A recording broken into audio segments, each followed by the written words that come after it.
नमस्कार साथियों।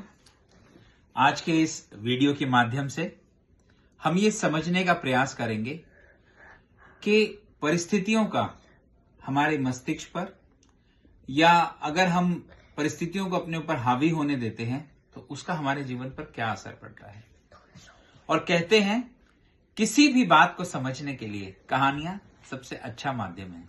पुरानी कहावतें हैं, तो आइए एक कहानी के माध्यम से इस बात को समझने की कोशिश करते हैं। एक समय में एक राजा था जो अपनी प्रजा में भी बहुत पॉपुलर था। अक्सर वो प्रजा के बीच जाया करता था और एक बार ऐसा हुआ कि वो अपनी राजशाही सवारियों के साथ अपने राज्य में घूम रहा था। उसका एक शाही हाथी भी था जो राजा को बहुत पसंद था।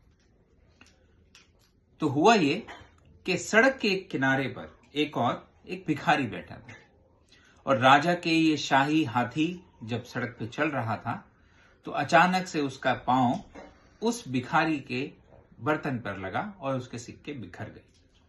भिखारी को बहुत गुस्सा आया। भिखारी उठा और गुस्से से उसने हाथी की पूंछ को जोर से पकड़ लिया। अब भिखारी ने हाथी की पूंछ को इतना जोर से पकड़ा कि हाथी लाख कोशिश करने के बावजूद भी एक कदम भी आगे नहीं बढ़ पाया। ये देखकर चारों ओर जितने लोग थे सब हैरान हो गए।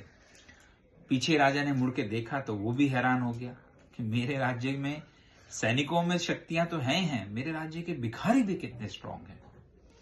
और राजा ने उस भिखारी को तुरंत बुलाया और उसको कहा कि आज से तुम्हें महल में रहना है और हम तुम्हें जो जिम्मेदारी देंगे उसका निर्वाह करना है। अब तुम्हें भीख मांगने की और जीवन में जरूरत नहीं है। राजा भिखारी को महल में ले गया। कुछ दिन बीते, राजसी ठाट फाट में उस भिखारी की बहुत सेवा होने लगी। शरीर भी पहले से बेहतर हो गया। और थोड़े दिन के बाद हुआ ये कि उस राजा के यहाँ कोई दूसरा राजा विजिट करने के लिए आया और वो राजा जब राजा की विशेषताओं के बारे में बता रहा तो बातचीत में उसने कहा कि महाराज, मैंने आपके राज्य के बारे में बहुत सुना है, आपके यहाँ के सैनिक बहुत पराक्रमी हैं। तो राजा ने कहा, अरे महाराज, हमारे यहाँ के सैनिक क्यों, हमारे यहाँ के तो भिखारी भी बहुत पराक्रमी हैं। उसने कहा, अच्छा, भिखारी कैसे पराक्रमी है? उसने कहा, चलिए मेरे साथ, मैं आपको दिखाता हूं।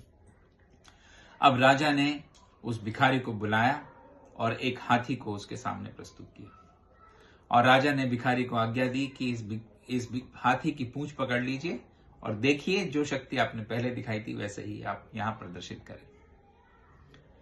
अब भिखारी ने दोबारा से हाथी की पूंछ पकड़ ली और सब हैरान हो गए। जो भिखारी राजा के मुख्य हाथी को एक